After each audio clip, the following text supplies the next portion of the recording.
What is the difference between the greatest value and the least value of cos square theta plus 3 sin square theta plus 2। इसकी greatest और least value अपन को find out करनी है। तो इस तरीके के क्वेश्चंस में अपन करते क्या है, सबसे पहले इसको सिंगल टर्म में चेंज करते हैं।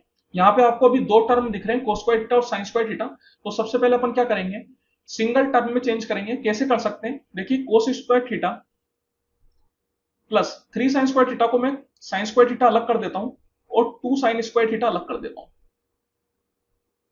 प्लस 2। अब अपन जानते हैं cos square theta plus sin square theta 1 के बराबर होता है, तो इस पूरे की वैल्यू मैं 1 के बराबर डाल सकता हूं। 1 प्लस 2 3, तो ये बन गया 3 प्लस 2 sin स्क्वायर थीटा। अब आप यहां पे देख सकते हैं जो अपने पास वेरिएबल है वो केवल और केवल sin थीटा है, 3 कांस्टेंट है, तो कोई दिक्कत वाली बात नहीं है।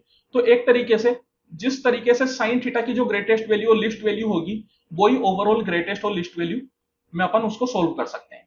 तो sin थीटा ग्रेटेस्ट क्या होता है, sin थीटा जो ग्रेटेस्ट होता है वो 1 के बराबर होता है।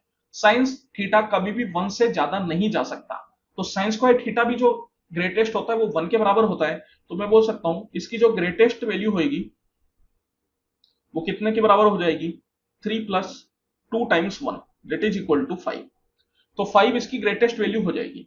इसी तरीके से जब लिस्ट की बात की जाती है तो साइन थीटा लिस्ट जो होता है वो -1 तक होता है, लेकिन जब अपन स्क्वायर की बात करते हैं साइन स्क्वायर थीटा, तो उसकी लिस्ट वैल्यू 0 ही होती है, क्योंकि कभी भी स्क्वायर वाली संख्याओं की वैल्यू नेगेटिव में नहीं जा सकती।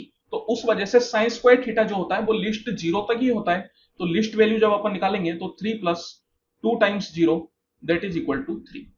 तो ये हो गई ग्रेटेस्ट और लिस्ट। इसका डिफरेंस आपसे पूछ रहा है, तो डिफरेंस कितना हो जाएगा, 5 में से 3 घटाएंगे तो 2 के बराबर। ऑप्शन नंबर सी।